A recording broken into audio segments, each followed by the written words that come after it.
நீங்க நர்ஸா ஒர்க் பண்ணீங்க இல்லைங்களா? அப்போ வந்து அந்த அனுபவம் உங்களுக்கு எப்படி இருந்துச்சு? ஒன்லி யூரின் தான் போவாங்க. 2 பாத்ரூம் வந்து வாரத்துல 1 நாள். அப்ப நினைச்சுங்க வாரத்துல 1 நாள் போறது எப்படி இருக்கும்? அவங்க இருக்கும்போதே அந்த ஸ்மெல், பெருங்காயம் ஸ்மெல் அதெல்லாம் வரும்போது எனக்கு பசி தாங்கல. எடுத்துட்டு வந்தாங்க, வச்ச ஒன்றும் இல்லை, சீக்கிரம் சாப்பிட்றேன். சாப்பிட்டுட்டே இருக்கும்போது அவங்க 2 பாத்ரூம் வருதுன்றாங்க. ஏன்னா பெர்ஃபார்மன்ஸும் சரி, அவங்க இடுப்பு சரி, அவங்க மூமெண்ட், அவங்க ஸ்டைல், யாராவது வந்து ஒரு பொண்ணோட கிளாமரை ஒரு பொண்ணு ரசிப்பாங்களா? எவ்வளோ பெரிய ஆளா செலிபிரிட்டியா வந்தாலும் யாரா இருந்தாலும் சரிங்க, கொம்பு முளைச்சிடக்கூடாதுல்ல. மனுஷனை மதிக்கிறவங்க தான் மனுஷன். அந்த கலாய் நான் ஒரு வார்த்தை சொன்ன தப்பா போச்சுப்பா. வச்சு கலாய்ச்சிட்டு என்ன சிதற வச்சுட்டாங்க. கமெண்ட் ஓபன் பண்ணாலே ஐயோ அப்பா.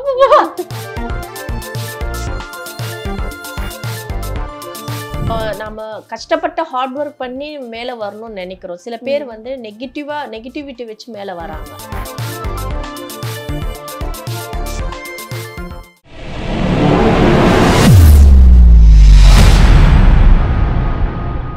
ஏரோப்ளஸ் நேயர்கள் அனைவருக்கும் வணக்கம். இன்னைக்கு நம்ம யார பார்க்க போறோம் அப்படின்னு பாத்தீங்கன்னா, பொதுவா மூவிஸ், சீரியல்ஸ் அப்படின்னு எடுத்துக்கிட்டாலே நிறைய ஸ்டோரிஸ் இருக்கும். ஆனா இந்த ஆக்ட்ரஸ பத்தி நம்ம எடுத்துக்கிட்டாலே இவங்க லைஃபே ஒரு ஸ்டோரியா தான் இருக்கும். ஏன்னா அந்த அளவுக்கு ஸ்ட்ரகிள்ஸ், அந்த அளவுக்கு வந்துட்டு டிசப்பாயின்மெண்ட்ஸ், அந்த அளவுக்கு வந்துட்டு ட்விஸ்ட் அண்ட் டர்ன்ஸோட இவங்களோட லைஃப் வந்து லீட் பண்ணிட்டே வந்துட்டு இருக்காங்க. சோ அவங்க தான் இன்னைக்கு நம்மளுடைய guest. Welcome to our show actress Rihana ma'am. Thank you இந்த அளவுக்கு எனக்கு இன்ட்ரோடக்ஷன் கொடுத்ததுக்கு. சரி, இந்த அளவுக்கு இன்ட்ரோ கொடுக்கறதுக்கு நான் வேல்யூபிளா நிக்கிறேன்றது எனக்கு ஒரு பெருமை. இப்போ வந்து உங்க ஃபேமிலி லைஃப், அதுக்கப்புறம் வந்து நீங்க பிரேக்கப் பண்ண விஷயம் எல்லாமே வந்து நல்லா ஜாலியா பார்த்தோம். இப்போ நெக்ஸ்ட் என்னோட கொஸ்டின் என்னன்னா, நீங்க நர்ஸா ஒர்க் பண்ணீங்க இல்லைங்களா? அப்போ வந்து அந்த அனுபவம் உங்களுக்கு எப்படி இருந்துச்சு? அதே சமயம் நீங்க என்ன மாதிரியான பேஷண்ட்ஸ் எல்லாம் வந்து அட்டென்ட் பண்ணிருந்தீங்க? Brain tumour, cancer last stage, அந்த மாதிரி குழந்தைங்க, பிறந்த குழந்தைங்க டேக் கேர் பண்றது. ஸோ அந்த மாதிரிலாம் நிறைய பார்த்துருக்கேன். பிரெயின் டியூமர் வந்து யமஹா ஓனர் ஐ திங்க் சொன்னாங்க அந்த பீரியட்ல, அடையார் கேட்ல அங்கே பார்த்துட்டு இருந்தேன். அவங்கள வந்து 2 இயராக பார்த்தேன். வயசானவர் தான். எழுந்து நடக்க வச்சாதான் நடப்பாரு, படுக்க வச்சா படுப்பாரு, குளிக்க வச்சா குளிப்பாரு. ஸோ அந்த மாதிரி கூட 2 பேர் இருக்கணும். அவங்க வைஃப் இருப்பாங்க, நானும் இருப்பேன். ஸோ எல்லாமே பண்ணுவேன். அப்புறமா தேனாம்பேட்டில் ஒருத்தவங்க, அந்த தாத்தா ரொம்ப வயசானவங்க, அவங்களுக்கு கீழே ஒரு போர்ஷன் தனியாக கொடுத்துட்டு நர்ஸை வச்சாங்க. நான் தான் டேக் கேர் பண்ணிட்டு 1 இயர். அவர் எப்படின்னா படுத்துட்டே இருப்பார். அவர் டியூப் இருக்கு, யூரினல் டியூபை, அதை நான் வந்து மாற்றுவேன், அடிக்கடி மாற்றிப்பேன். ஆமாம், அது மாற்றிட்டு வேற போடுறது. அதுக்கப்புறம் அவர் படுத்துட்டு இருக்கும்போது 2 பாத்ரூம் போயிடுவார். போயிட்டு அதை அள்ளி வாயில போட்டுப்பாரு. ஐயோ, கையில் பிடிச்சிப்பாரு. இப்படிதான் இருக்கும். காலையில் நான் வரும்போது கையில் இப்படி இருக்குது, ஓப்பன் பண்ணி பார்த்தா 2 பாத்ரூம் போனது. ஸோ அந்த மாதிரி ஞாபகம் இல்லை. ஆமாம். ஸோ அதை க்ளீன் பண்ணணும்னா அவரை கூட்டு போய் பாத்ரூமில் உட்கார வச்சு ஃபுல்லாகவே க்ளீன் பண்ணி டியூபை மாற்றிட்டு போய் படுக்க வச்சுட்டு அவர் எழுந்து 2 பாத்ரூம் கீழே போயிடுவாரா. ஸோ கீழே எல்லாம் தரையில எல்லாம் இருக்கும். ஸோ அதெல்லாம் தொடச்சி அதை க்ளீன் பண்ணிட்டு எல்லாம் பண்ணி அவரை உட்கார வச்சுட்டு படுக்க வச்சுட்டோம் சம்திங்கு. அதுக்கப்புறம் வந்து நான் உட்காந்து சாப்பிடுவேன். ஏன்னா காலையில் சீக்கிரமாக வரணும் இல்லையா. ஸோ கட்டிட்டு வந்துடுவேன். டிஃபனும் லஞ்சும் நான் கட்டிட்டு வந்துடுவேன். கட்டிட்டு வந்து அதை நான் டேக் கேர் எல்லாம் பண்ணி முடிச்சுட்டு தான் உட்காந்து சாப்பிடுவேன். இது இல்லாமல் இது வந்து டே மட்டும் பார்த்துட்டு நைட்லையாவது போய் நான் ரெஸ்ட் எடுப்பேன் வீட்டில். அட்லீஸ்ட் இந்த என்கேஜ்மெண்ட்னு ஒரு விஷயம் பண்ணும்போது அதில் ஒரு 20,000 ரூபாய்க்கு எங்கள் அண்ணியோட நகை எடுத்துகிட்டு போயிட்டு பேங்க்கில் வச்சுட்டு தான் என்கேஜ்மெண்ட்டே பண்ணதுக்கு அப்புறமா அதை நான் மீட்டு தரணும் இல்லையா. ஸோ அதனால டே அண்ட் நைட் நான் ஒர்க் பண்ணுறதுக்காக கிளம்பிட்டேன். ஸோ என்னாச்சு, ஒருத்தவங்க அவங்க கல்யாணம் ஆன புதுசு தான், நல்லா யங் கேர்ள் தான், கிட்டத்தட்ட இருக்கும் ஒரு 26, 25 அந்த மாதிரி இருக்கும் ஏஜ். அவங்க ஜிம்ல ஒர்க் அவுட் பண்ணும்போது சம்திங் இங்கே இருக்கிற ஒரு போன் ஏதோ சம்திங் ஆயிடுச்சு போல இருக்கு.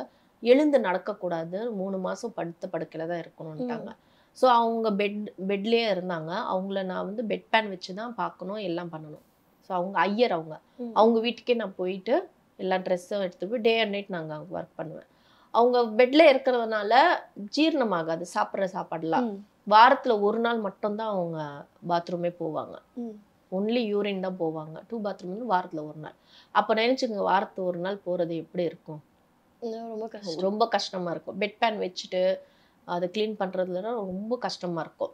அந்த பெட்ரூம்குள்ள நான் லஞ்ச் சாப்பிட்டுட்டே இருக்கிறேன். அவங்க தான் சமைச்சு கொடுப்பாங்க. நல்லா அருமையா இருக்கும். வெஜிடபிள்ஸ்லாம் செம்மையா இருக்கும். அந்த கருணக்கிழங்குலாம் வறுத்து கொடுப்பாங்க. அவ்வளோ நல்லா இருக்கும். சேமக்கிழங்குலாம் அது வச்சுட்டு அவங்க வறுக்கும் போதே அந்த ஸ்மெல், பெருங்காயம் ஸ்மெல் அதெல்லாம் வரும்போது எனக்கு பசி தாங்கலை. எடுத்துட்டு வந்தாங்க, வச்ச ஒன்றும் இல்லை, சீக்கிரம் சாப்பிட்றேன். சாப்பிட்டுட்டே இருக்கும் போது அவங்க 2 பாத்ரூம் வருதுன்ட்டாங்க. சரின்னு மூடி வச்சுட்டு போய் பெட் பேன் வைக்கும்போது ஃபுல்லாக ரூம் எல்லாம் ஸ்ப்ரெட்டு ஸ்மெல்லு. சாப்பிடவே முடியாது. ஏன்னா வாரத்தில் ஒரு நாள் போகும்போது எப்படி இருக்கும்.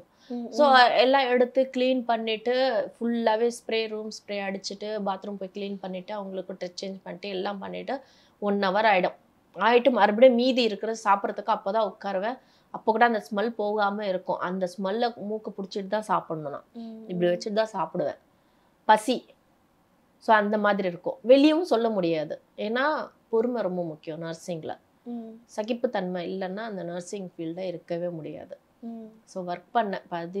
நான் கல்யாணம் 14 வயசுல போனேன்னு சொன்னேன் இல்லையா ஒர்க் பண்ணுறதுக்கு.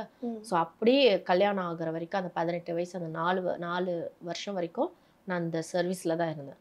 ஸோ ஏகப்பட்ட சகிப்புத்தன்மையோட நிறைய பிளெஸ்ஸிங்கோட அவ்வளோ பிளஸ் பண்ணுவாங்க. ஏன்னா நமக்கு உடம்பு உள்ள ஒருத்தவங்க டேக் கேர் பண்ணாங்க. என்னதான் காசு பண்ண கொடுத்தாலும் நம்மளை டேக் கேர் பண்ணுறவங்க மேலே மனசார வரும் பார்த்தீங்களா பிளெஸ்ஸிங்க. நல்லா இருக்கணுமா அப்படின்ட்டு. அந்த மாதிரி பிளெஸ்ஸிங்க வயசானவங்க கிட்ட இருந்து மிடில் ஏஜ்லேருந்து சின்ன குழந்தைங்க பார்க்கறதுல இருந்து எல்லாருக்கும் நிறைய பிளெஸ்ஸிங் வாங்கினேன் அந்த பீரியட்ல. அந்த 4 வருஷத்துல கஷ்டப்பட்டாலும் ஒரு பக்கம் இது அந்த பிளெஸ்ஸிங் தான் போல இருக்கு இன்னைக்கு நான் நல்லா இருக்க காரணமே. ஸோ அதை நினைச்சு பார்ப்பேன். நான் அன்னைக்கு நான் கஷ்டப்பட்டாலும் நிறைய பேரோட பிளெஸ்ஸிங் எனக்கு இருக்கு, அதனால தான் போல இருக்கு அப்படின்ற மாதிரி நினைப்பேன். ஒரு சில பேஷண்ட்ஸ்லாம் வந்து கோவப்படுவாங்க.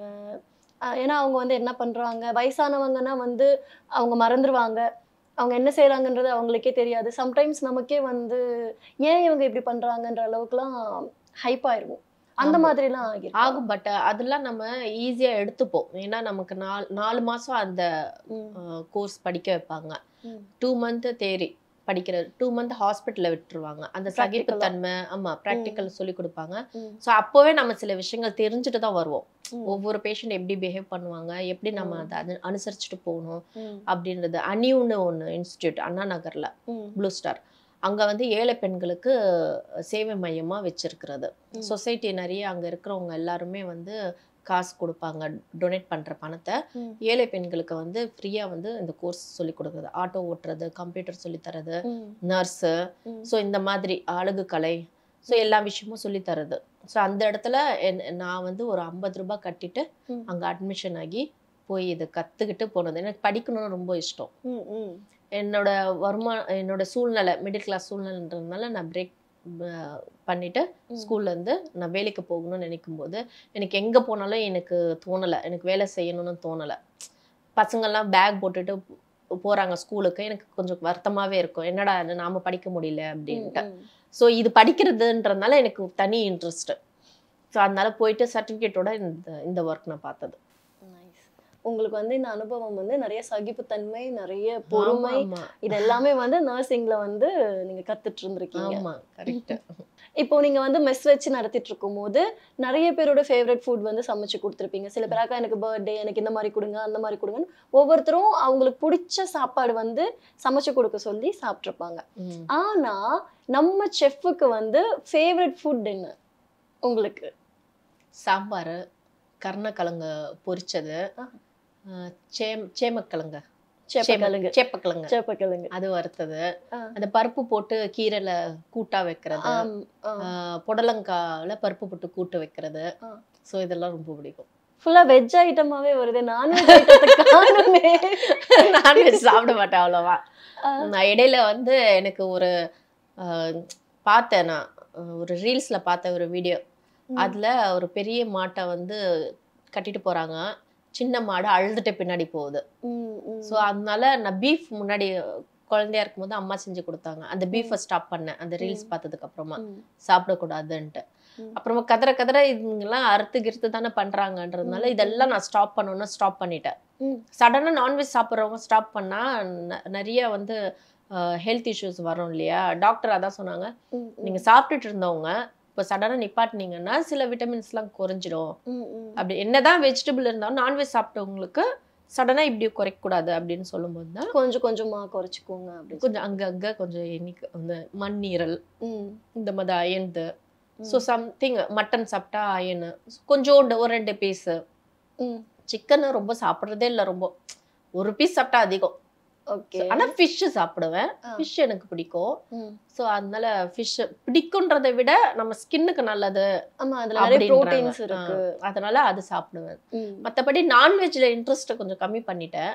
வெஜிடபிள்ஸ்ல வந்து தேடி தேடி என்னென்ன சாப்பிடணுமோ. பாவக்காய், அதில் பாவக்காய் மட்டும்தான் இங்க இடிக்கும், அது ஒண்ணுதான். சுண்டக்காய், பாவக்காய் கசப்பா இருக்கிறத இந்த அக்கால வந்து சுண்டக்காய் ஓகே.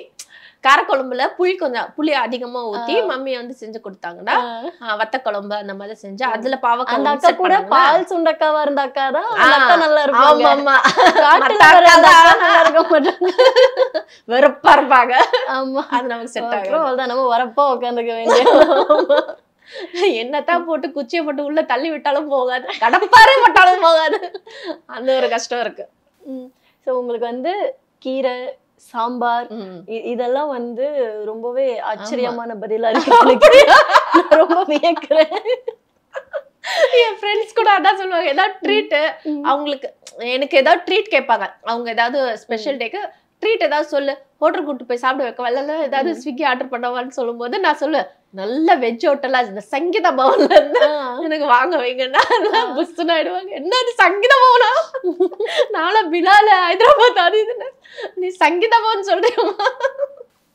அது மாதிரி போன அங்க சங்கீதா பவன்லயே போய் உட்கார்ந்தான்னு வச்சுங்களேன், சாப்பாடு என்னவோ இவ்வளவு சாப்பாடு தான் சாப்பிடுவேன். ரைஸ், அது கூட கூட்டு துவையெல்லாம், அதுவும் எனக்கு பிடிச்ச கூட்டு துவையெல்லாம் வந்துருச்சுன்னு வச்சுங்களேன், இந்த பருப்பு போட்டது. சோ இது எடுத்துட்டு வந்து வைப்பாங்க, சாப்பிடுவேன். மறுபடியும் எக்ஸ்ட்ரா வேணுங்க கூட்டு எடுத்துட்டு வந்து வைப்பாங்க, சாப்பிடுவேன். 2 அது ஏன்னா ஒரு வாக்கு ஒரு போல் போட்டுருவேன்.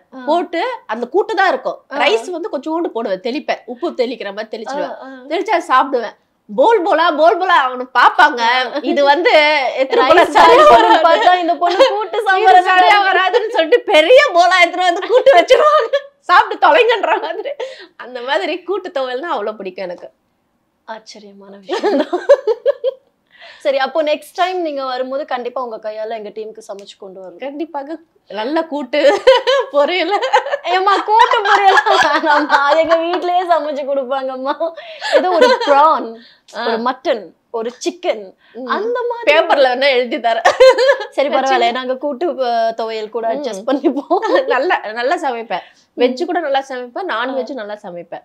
என்னோட மெஸ்ல நான் சமைச்சு கொடுத்துட்டு இருந்தேன்ல, பிரியாணி, சிக்கன் 65 இதெல்லாம் நல்லா சமைப்பேன். அந்த பீரியட்ல நல்லா சாப்பிட்டேன். என்னைக்கு இந்த வீடியோ பார்த்து அந்த மாதிரி வந்துச்சோ, ஒரு ஹியூமனா நான் வந்து அவாய்ட் பண்றேன். ஏன் அவாய்ட் பண்றீங்க? எல்லாமே அவாய்ட் பண்ணி தொலைய வேண்டியதால கொஞ்சோண்டு சாப்பிட்டே உயிர் பொழைக்கிறீங்க கேட்பாங்க. ஆனா என் டாக்டர் அட்வைஸ் என்ன பண்றது, நான் என்ன லவ் பண்றேன்னு என் ஹெல்த்துக்கு நான் சாப்பிட்டாகணும்னு சொல்றாங்க. சோ அதனால கொஞ்சோண்டு எடுத்துக்கிறது. ஓகே, மீன் தானே, அது ஒண்ணும் பெருசா. ஆமா, அது மட்டும் உயிர் இல்லையா, அது துடிக்கத்தானே செய்யறாங்க. அது என்ன ஸ்மூத்தா ஹேண்டில் பண்றாங்க சொல்லலாம். துடிக்கல, என்ன பண்றது, வேற வழி இல்லையா, மனுஷங்களா பொறுத்துட்டோமே. இப்ப கமெண்ட்ஸ் போட்டு வீட்டுக்கு போய் சில பேர் நான்வெஜ் அந்த மாதிரி தான் சாப்பிடுவாங்க. சோ அது பெரிய விஷயம் இல்ல. ஆமா, கண்டிப்பாக. சரி, ஓகே. நெக்ஸ்ட் என்ன அப்படின்னா, நீங்க வந்து சிம்ரன் மேம் கூட வந்துட்டு ஆக்ட் பண்ணிருந்தீங்க. சோ அவங்க கூட ஆக்ட் பண்ணும்போது உங்களுக்கு அந்த எக்ஸ்பீரியன்ஸ் எப்படி இருந்துச்சு? அவங்க கிட்ட நீங்க என்ன விஷயம்லாம் கத்துக்கிட்டீங்க? அவங்க வந்து ஆன் ஸ்கிரீன்ல எப்படி இருப்பாங்க, ஆஃப் ஸ்கிரீன்ல எப்படி இருப்பாங்க, கோ ஆக்டர்ஸ் கூட எல்லாம் வந்துட்டு எப்படி சகஜமா பழகுவாங்களா, அவங்களுடைய கேரக்டர் அங்க அப்ப எப்படி இருக்கும்? அப்போ நான் அவங்க காம்பினேஷன்ல எனக்கு வரல. ஒரு 4 நாள் தான் நான் ஒர்க் பண்ணேன் அந்த அக்னி பறவையில. ஸோ அவங்க கூட கோ ஆர்டிஸ்டா ஒர்க் பண்ணாங்களே, அவங்களோட தான் என்னோட காம்பினேஷனா இருந்துச்சு. ஸோ அவங்க சொல்லுவாங்க, ஒரு பெர்ஃபெக்ஷன் பார்ப்பாங்க. ஸோ இப்போ ஸ்க்ரீனுக்குள்ள வந்தாங்கன்னா சாரி விலகிருக்கு, ஹேர் சரியில்லைன்னா அவங்க சொல்லுவாங்க, அவங்க கேமரால வந்து இது சரி பண்ணுங்க அது சரி பண்ணா இது என்னோட வேலை கிடையாது, இது யாரோட வேலை, அது சரி பண்ணுங்க கூப்பிடுங்க அப்படின்ற அவங்கவுங்க ஒர்க்கை அவங்கவுங்கள செய்ய விடுவாங்க. அவ்வளோ பெர்ஃபெக்ஷன் பார்ப்பாங்களா. ஸோ டைமிங் சரி, அந்த மாதிரி ஆட்டிடியூட் காமிக்கிறது அந்த மாதிரி விஷயம் இல்லையா சிம்ரன் மேம். ரொம்ப டெடிக்கேட்டா இருப்பாங்க. அதனால தான் போல இருக்கு இப்போ வரைக்கும் அவங்க வந்து லைவ்லயே இருக்காங்க சிம்ரன் மேம். எனக்கு அவங்க கிட்ட பிடிச்சது என்ன தெரியுமா, ஒரு விஷயத்த பிரேக் பண்ணாங்க. ஒரு விஷயம், என்ன விஷயம் என்னன்னா ஹீரோயினா இருந்து நான் வந்து மதர் ரோலுக்கு பண்றதுக்கு நான் வந்து மதர் ரோல் பண்ணிட்டு போயிடுவேன். அது வந்து எனக்கு ரொம்ப பெருமையா இருக்கு அப்படின்னு இப்போ என்னோட வருத்தம் மனசுக்குள்ள இருந்ததெல்லாம் மேம் ஸ்டேஜ்ல பேசின மாதிரியே இருந்துச்சு. என்னை வந்து என்ன தெரியுமா ஆச்சு, ஒரு கட்டத்துல என் கூட வந்து ஒரு ப்ராஜெக்ட்ல எனக்கு அண்ணனா பண்ணவன் இன்னைக்கும் வந்து அந்த எங்கேஜ் ரோல்லே பிளே பண்ணிட்டு இருக்காங்க. இப்போ ஒரு ஃபங்க்ஷன்ல நான் வந்து ஒரு சேனல் ஈவென்ட் ஷோல என்ன பார்த்துட்டு, ஏய் நீ மதர் ரோல் எடுத்துட்டு இருக்க, எனக்கு தங்கச்சியா பண்ணதெல்லாம் காமிச்சிக்காத, அத நீ ஃபாலோ பண்ணிக்கோ அப்படின்றான். அப்போவே தெரியுது, சே நம்ம மதர் ரோல் எடுத்துட்டனால நம்மள வந்து எப்படி பாக்குறாங்க அப்படின்ட்டு. அதே மாதிரி எக்ஸ்பீரியன்ஸ் அவங்களுக்கு இன்டைரக்டா ஒரு சில விஷயம் வந்ததுனால அந்த ஸ்டேஜ்ல பேசியிருக்காங்க. ஸோ அவங்க எவ்வளவு பெரிய ஹீரோயினை அவங்க பார்க்க போனா சூப்பர் ஸ்டார் அவங்கள தான், அவங்க சூப்பர் லேடின்றத அவங்கள தான் நான் வச்சிருக்கணும். ஆமா, நியாயப்படி பார்க்க போனா lady super star Simran ma'am தான் எனக்கு தெரிஞ்சு. ஏன்னா பெர்ஃபார்மன்ஸும் சரி, அவங்க இடுப்பு சரி, அவங்க மூமெண்ட், அவங்க ஸ்டைல். யாராவது வந்து ஒரு பொண்ணோட கிளாமரை ஒரு பொண்ணு ரசிப்பாங்களா? ரசிக்க மாட்டாங்க, சீன்னு சொல்லிதான் பாப்பாங்க. ஆம்பளைங்க தான் வந்து மோஸ்ட் ஆஃப் ஃபேன்ஸ் இருப்பாங்க கிளாமர் பொறுத்த வரைக்கும். அவங்க பண்ணா அது கிளாமர் மாதிரியே தெரியாது, இருக்காது. அவங்க ஹிப் அவ்வளவு அழகா இருக்கும், அவ்வளவு அழகா இருக்கும். நான் ரொம்ப ரசிப்பேன் அவங்க ஹிப்ப. நான் எனக்கு அந்த ஏதாவது ஒரு சீன் வந்து லைவா அவங்க ஹிப் பார்க்கணும்னு ஆர்வத்துல பார்க்க முடியல. பட் இருந்தாலும் பெர்ஃபார்மன்ஸும் சரி, அவங்க நடந்துக்கிற விதத்துலயும் சரி, இன்னி வரைக்கும் அந்த ஆட்டிட்யூட் காமிக்கல. அவங்க கேரக்டர் அவங்க விட்டு கொடுக்கவே இல்ல. என்னுடைய லெவல் நான் விட்டு கொடுக்க மாட்டேன், அந்த ஒரு ஆமா இருக்காங்க. ஆமா, எனக்கு தெரிஞ்ச வரைக்கும் லேடி சூப்பர் ஸ்டார் அவங்க தான், சிம்ரன் மேம் தான். எனக்கு நயன்தாரா மேம் பிடிக்கும், அவங்க ஐ மேக்கப் பிடிக்கும், ஸோ அவங்க ட்ரெஸ்ஸிங், அவங்க ஹேர் ஸ்டைலு இதெல்லாம் பிடிக்கும். பட் அதர்வைஸ் ஒரு மனுஷங்களை மதிக்கிறது, ஸோ அந்த விஷயத்துல பர்சனலா பிடிக்கும் அப்படின்னு சொன்னா எனக்கு சிம்ரன் மேம் பிடிக்கும். ஸோ ஒர்க்னு வந்துட்டா ஒர்க்ல பர்ஃபெக்டா இருக்கணும், வெளியில வந்துட்டா வெளியில இருக்கிறவங்க கிட்டயும் நல்லா ஜாலியா. ஆமா, அதுதானே. எவ்வளோ பெரிய ஆளா செலிபிரிட்டியா வந்தாலும் யாரா இருந்தாலும் சரிங்க, கொம்பு முளைச்சிடக்கூடாதுல்ல. மனுஷனை மதிக்கிறவங்க தான் மனுஷன். கேமரா வேற இருக்கிற வரைக்கும் தான் ஆர்டிஸ்ட், கேமராக்கு வெளியில வந்துட்டோம்னா நம்மளும் மனுஷங்க தான். ஆமா, எல்லாமே ஆர்டிஸ்டா இருந்தா என்ன, யாரா எந்த வேலை எந்த ப்ரொஃபஷனல் சூஸ் பண்ணி எந்த வேற லெவல்ல லீடரா இருந்தாலும் சீனியரா இருந்தாரு மனுஷன் தானே, எல்லாருமே மனுஷங்க தானே. சோ அதனால நான் என் அசிஸ்டன்ட கூட நான் மதிப்பேன். ஆனா ரீசெண்டா என் அசிஸ்டன்ட மதிக்கிற பத்தி ஒரு ஆர்டிஸ்ட் பேசினாங்க, அதெல்லாம் டுபாகூர் வேர்டு, அதெல்லாம் நம்பாதீங்க. ஆமா, ஒரு வீடியோ வைரல் ஆச்சு பாத்தீங்களா, அது பிராங்க் ஷோ நினைச்சிட்டு நானும் வாயை மூட்டு கம்னு இருந்தேங்க. அது உடைச்சிருங்க, உடைச்சு விட்டுருங்க. நான் ஆல்ரெடி சொல்லியிருக்கேன் நான் ஒரு இன்டர்வியூல, அது ஒரு பிராங்க் ஷோ மாதிரி தான் எடுத்தது. சோ அவங்க பெர்ஃபார்மன்ஸ் பண்றாங்கன்னு நான் நினைச்சேன். கடைசியில பார்க்க போனா அது ரியலாவே அவங்க ஏதோ ஒண்ணு கிளவரா வந்து கேம் பிளே பண்ணிட்டாங்க. சோ அதெல்லாம் உண்மை கிடையாது. என்ன என் அசிஸ்டன்ட ஒர்க் பண்ண அத்தனை அசிஸ்டன்ட் கூட கூப்பிட்டு வந்து இன்டர்வியூ கூட வைப்பேன் நான். அவங்க எப்படி இல்ல, ஏன்னா அவங்களுக்கு உடம்பு சரியில்லைன்னா கூட நான் மெடிக்கல் ஹெல்ப் பண்ணுவேன். ரம்ஜான், பக்ரீத், பொங்கல், தீபாவளி பாத்துக்கிறது கடமை. எதுவா இருந்தாலும் எந்த ஆர்டிஸ்டும் பண்ண மாட்டாங்க. ஒரு 100 ரூபாய் ஏத்தி கொடுங்கன்னா கூட 50 ரூபாய் ஏத்தி கொடுனா ஆச்சா புச்சான்னு பேசுவாங்க. நாம வந்து கடவுள் ஏதோ ஒரு வரம் கொடுத்துருக்காங்க, நமக்கு நல்ல ஒரு சம்பளம் கொடுக்குறாங்க. நம்மளும் நல்ல சம்பளம்னா மத்தவங்க மாதிரி நம்ம பல ஆயிரம் பல லட்சம் கிடையாது, சில ஆயிரங்கள் நமக்கு கொடுக்கும்போது அதை நம்ம அசிஸ்டன்ட்க்கு ஒரு 100 ரூபாய் போட்டு கொடுக்கணும் தான் தப்பு இல்லையா? சோ அது நான் பண்ணுவேன் கண்டிப்பா. சோ இந்த மாதிரி ஒரு ஃபேக்கா ஒரு விஷயத்த அந்த நடிகைன்ற ஒரு பெர்ஃபார்மன்ஸ் வச்சு நல்லா நடிச்சாங்க செம்மையா. அதுக்கப்புறமா 4-5 இன்டர்வியூ கூட கொடுத்தாங்க அவங்க. நான் இந்த ஃபெமிலியாரிட்டி, இந்த வைரல், இது வச்சு நான் வந்து சம்பாதிக்கணும் அவசியம் இல்லைன்னு சொல்லிட்டு என்ன குறிய அவங்களுடைய மாடுலேஷன் எடுக்கிறீங்க. எனக்கு அதெல்லாம் வந்து உங்களுக்கு அது சர்வசாதாரணவங்க, இதை வச்சு நீங்க 4-5 இடத்துல சம்பாதிப்பீங்க இன்டர்வியூ போயிட்டு அப்படின்னாங்க. அப்படி திரும்பி பார்த்தா வச்சுங்க 4-5 இன்டர்வியூ கொடுத்துட்டு இருக்காங்க உட்காந்து அங்கிட்டும் இங்கிட்டும். நான் என் வேலையை பார்த்துட்டு இருக்கேன், நான் பிஸியா இருக்கேன். அவங்க என்னை கூப்பிட்டாங்க, நான் ஃப்ரீயாக்கி போயிட்டு நான் உட்காரலாம், இல்லை என் ஸ்பாட்டுக்கு கூப்பிட்டு கூட நான் இன்டர்வியூ கொடுக்கலாம், அது பிரச்சனை இல்லை. பட் நான் எனக்கு விரும்பல, எனக்கு விருப்பம் இல்லை. நம்ம ஏகே மாதிரி பேசினா பேசிட்டு அதுலயே வாங்க மாட்டேன். ஆனா பேசுறாங்களா விஜய் சார் நம்மள பத்தி பேசுறாங்களா, அது போதும், கரெக்டான இடத்துக்கு நம்ம சேர்றோம்னு அர்த்தம். அது மாதிரிதான் பேசிட்டு போட்டோம்னு சொல்லிட்டு நானும் விட்டுட்டேன். அதுக்கப்புறம் இந்த கொஸ்டின் மார்க் கேட்கும் போது நான் அதுக்கான எக்ஸ்பிளைன் நான் பண்ணேன். இல்லங்க ஒரு பிராங்க் ஷோன்னு சொல்லியிருந்தேன், நான் பண்ண மாட்டேன்னு சொன்னேன். பிகாஸ் அது 2 weeks பிஃபோர் தான் அவங்க பர்சனலா ரொம்ப வந்து கஷ்டப்பட்டாங்க, அதுக்கு நான் ஹெல்ப் பண்ணியிருக்கேன். ஸோ மறுபடியும் கூப்பிட்டு வந்து கலாய்க்கிறதுக்கு எனக்கு பிடிக்கல. அவங்க முன்னாடியே நான் டைரக்டர்கிட்ட சொல்லிட்டேன், அவங்கள கலாய்க்க எனக்கு பிடிக்கல, அவங்க வேணா என்னை கலாய்ச்சி போட்டோம் அப்படின்னு சொல்லிட்டு நான் விட்டுட்டேன். அந்த கலாய் நான் ஒரு வார்த்தை சொன்னது தப்பா போச்சுப்பா, வச்சு கலாய்னு கலாய்ச்சிட்டு என்னை சிதற வச்சுட்டாங்க. கமெண்ட் ஓபன் பண்ணாலே ஐயோ அப்பா என்ன வீரப்பெண்ணு சிங்கப்பெண்ணு அந்த பெண்ணு இந்த பெண்ணுன்னா அந்த ஒரு இஷ்யூஸ்க்காக பேசினாங்க. என்னைய போட்டு அப்படி பாராட்டினாங்க, தள்ள தூக்கி வச்சுனாங்க. இந்த ஒரு வீடியோ ஒத்த வீடுல கீழே போட்டு நசுக்கிட்டாங்க என்னைய கமெண்ட்ல. எல்லாருமே அப்படித்தான். ஒரு விஷயம் செஞ்சுட்டோம்னா நல்ல அவங்க கண்ணுக்கு நல்லதா பட்டுச்சுன்னா தூக்கி கோபுரத்து மேல வைப்பாங்க. அதுவே அவங்க கண்ணுக்கு அது நல்லதா படல, அந்த கோபுரத்துல இருந்து கீழே இறக்கி வெளியில தள்ளிடுவாங்க. இதுக்கெல்லாம் நம்ம வந்து கவலைப்பட்டு இருக்க முடியாது. எனக்கு கவலை ஆச்சுங்க ஒரு வாரம் வரைக்கும். ஏன்னா யூடியூப் ஓபன் பண்ணா நான் தான் வந்துகிட்டே இருக்கேன், ஷார்ட்ஸ் ஃபுல்லா நானே வந்துகிட்டே இருக்கேன்னா எனக்கு அவ்வளோ டிப்ரெஷன் ஆச்சு. எனக்கு ஒரு வாரம் வரைக்கும் எனக்கு இருந்தது. கமெண்ட்ல போனா அவ்வளோ என்ன காரி துப்புறாங்க, என்னை பத்தி என்ன தெரிஞ்சு வச்சிருக்கீங்கன்னு. ஆக்சுவலா அவங்களுக்கே தெரியாது. நான் அதுல மெயின் லீடா பிளே பண்ணேன். எனக்கு 1 day தான் அவங்க வந்து கெஸ்ட் ரோல் பண்ணாங்க, அதுவும் ஏற்காடுக்கு வரல. அவங்க ஏற்காடுல தான் மோஸ்ட் ஆஃப் டேட்ஸ் அங்கதான் போச்சு. சீட் பண்ணி 1 நாள் 2 நாள் தான் இங்க போலீஸ் ஸ்டேஷனா எடுத்திருந்தாங்க சென்னையில. சோ அதுல கெஸ்ட் ரோலா 1 நாள் வந்துட்டு அவங்க என்னத்த என்கிட்ட பாத்துட்டாங்க. அவங்க சொன்ன அந்த அசிஸ்டன்ட் கூட அன்னைக்கு அசிஸ்டன்ட் இல்லாம ஒர்க் பண்ணேங்க, அதுதான் ஹைலைட்டே. நம்ம அவங்க பேசும்போதே நான் மனசுல நினைச்சுக்கிட்டே இருந்தேன், என்ன பெர்ஃபார்மன்ஸ் பண்றாங்க. அன்னைக்கு அசிஸ்டன்டே இல்லையம்மா, எனக்கு அசிஸ்டன்ட் ஓட நான் வந்து துரத்தி அவளை வந்து ஒரு வழி பண்ணிட்டேன்னு சொல்றீங்க. அன்னைக்கு அசிஸ்டன்ட் இல்லாம தான் நான் முக்கி வேலை பார்த்தேன். சரி பேசு பெர்ஃபார்மன்ஸ் காமிங்க அப்படின்னு சொல்லிட்டு தான் நான் நினைச்சிட்டு இருந்தேன். சரி அப்படியாவது ஒரு சான்ஸ் கிடைச்சிருக்கும். அதுக்கப்புறமா அவங்களுக்கு ப்ரொஃபைல் என் பேர் போட்டாலே அவங்க தான் வராங்க. அதுக்கு முன்னாடி ப்ரொஃபைல இல்ல, என் பேர் போடுறாங்க கூகுள்லயும் சரி யூடியூப்ல சரி, அவங்க தான் வராங்க. அதுக்கு தானே ஆசைப்பட்டேன் பாலகுமார்ன்ற மாதிரியே நானும் விட்டுட்டேன். முடிஞ்சது, கத்தம். இதுக்கு மேல நான் பேசினேன்னு நானா அவங்களை உசத்தி விட்ட மாதிரியே இருக்கும். ஸோ எங்க சேனல்ல அதான் சொன்னாங்க, அதை பத்தி விட்டுருங்க அந்த டாபிக்கை. அவங்க என்ன கேம் பிளே பண்ணாங்க எங்களுக்கே தெரியும், ஸோ விட்டுருங்க, எங்களுக்கே இது சர்ப்ரைஸா தான் இருந்துச்சு. ப்ரூவ் பண்ணிட்டு இருக்க முடியாது.